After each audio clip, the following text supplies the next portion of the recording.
আসসালামু আলাইকুম রহমতুল্লাহ। প্রিয় দিনদার ভাই ও বোনেরা, আজকের আলোচনায় আমি আপনাদের শিখিয়ে দেব এমন একটি বিশেষ দোয়া যা কারো অন্তরে আপনার প্রতি ভালোবাসা সৃষ্টি করতে বা বাড়িয়ে তুলতে অত্যন্ত কার্যকর।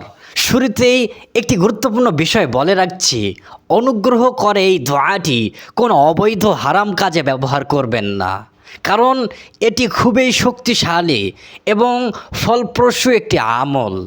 এটি আমার নিজের কথা নয়, বরং এটি নেওয়া হয়েছে সহিহ হাদিস থেকে। সহিহ তিরমিজি শরীফের একটি প্রমাণ্য হাদিসের ভিত্তিতে এই দোয়াটি বর্ণিত হয়েছে। এই দোয়ার বরকতে আপনি কাউকে আপনার প্রতি গভীর ভালোবাসায় অভিভূত করতে পারবেন।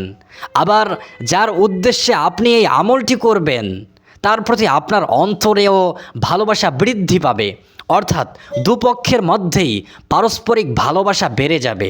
বিশেষ করে স্বামী স্ত্রীর জন্য এই আমলটি খুবই উপকারী। এছাড়াও আপনি আপনার বস, সহকর্মী, ভাই বোন বা কোনো আত্মীয় স্বজনের জন্য এই আমলটি করতে পারেন। কোনো সমস্যা নেই, ইনশাআল্লাহ তাদের অন্তরে আপনার প্রতি ভালোবাসা বাড়তে থাকবে। আল্লাহু আকবার। এখানে একটি মূল বিষয় মনে রাখা জরুরি, কারো ভালোবাসা পাওয়ার জন্য আপনাকেও এমন একজন হতে হবে যাকে মানুষ ভালোবাসতে চায়। আর মানুষ কখন কাউকে ভালোবাসে?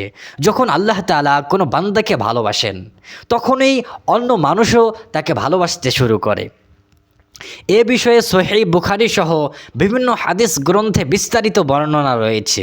রাসূলুল্লাহ সাল্লাল্লাহু আলাইহি সাল্লাম ইরশাদ করেছেন, আল্লাহ যখন কোনো বান্দাকে ভালোবাসেন তখন তিনি জিবরাইল আলাইহিস সালামকে ডেকে বলেন যে তিনি অমুক বান্দাকে ভালোবাসেন।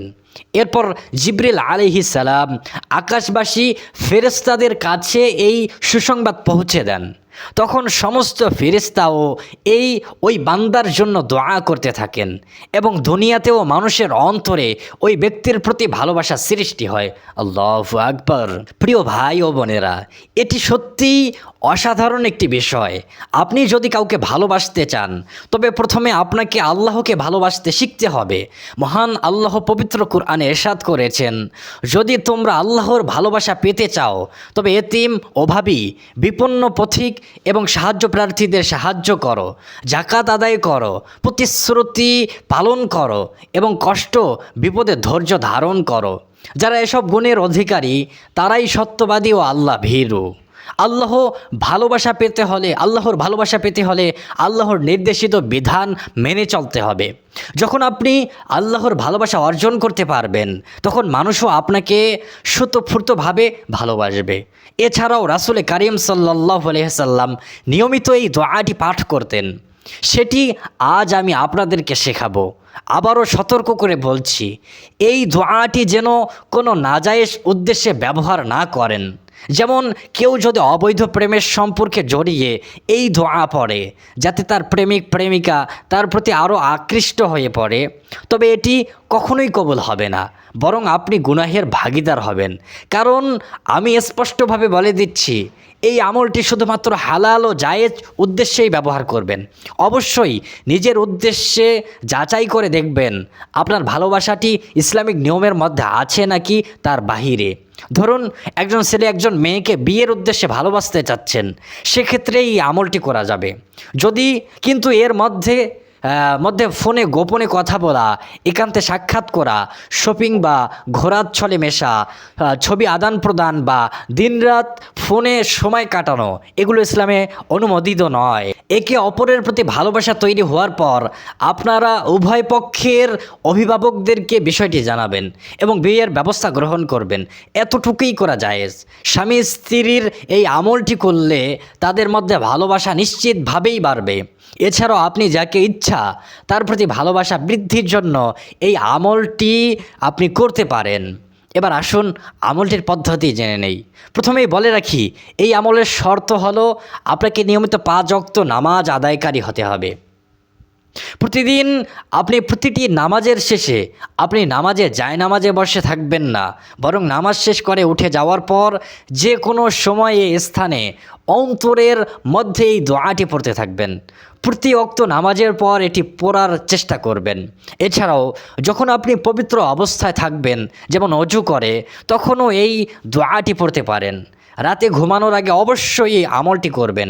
শুয়ে শুয়ে চোখ বন্ধ করে এই দোয়াটি পড়তে থাকবেন এবং যার প্রতি ভালোবাসা কামনা করছেন তার চেহারা মনে মনে আপনি কল্পনা করবেন। তার প্রতি ভালোবাসার উদ্দেশ্যে এই দোয়াটি পড়তে থাকলে ইনশাআল্লাহ অল্প কয়েকদিনের মধ্যেই ওই ব্যক্তির অন্তরে আপনার প্রতি গভীর ভালোবাসা তৈরি হবে। হয়তো সে তা প্রকাশ করবে না, অথবা প্রকাশ করবে, আবার হয়তো মনের ভেতরেই রাখবে। আপনি হয়তো তার আচরণে ভালোবাসার আলামত লক্ষ্য করতে পারবেন। এবার জেনে নেই সেই বরকতময় দোয়াটি কি। দোয়াটি হলো, আল্লাহুম্মা রযুকনি হুব্বাক ওয়া হুব্বা মান ইয়ানফাউনি হুব্বুহু ইনদাক। বাংলা অর্থ, হে আল্লাহ, আমাকে আপনার ভালোবাসা দান করুন এবং যার ভালোবাসা আপনার দরবারে আমার জন্য কল্যাণকর তার ভালোবাসাও আমাকে দান করুন। আল্লাহু আকবার। কত চমৎকার অর্থবহ একটি দোয়া। এই দোয়াটি সহিহ তিরমিজির 3451 নম্বর হাদিসে বর্ণিত হয়েছে। আশা করি আপনারা এই আমলটি মনোযোগ সহকারে শিখেছেন এবং ইনশাআল্লাহ হালাল উদ্দেশ্যে এই আমলটি আনবেন। সবাই আল্লাহর হেফাজতে ভালো ও সুস্থ থাকুন। আল্লাহ হাফেজ। আসসালামু আলাইকুম ওয়া রাহমাতুল্লাহ।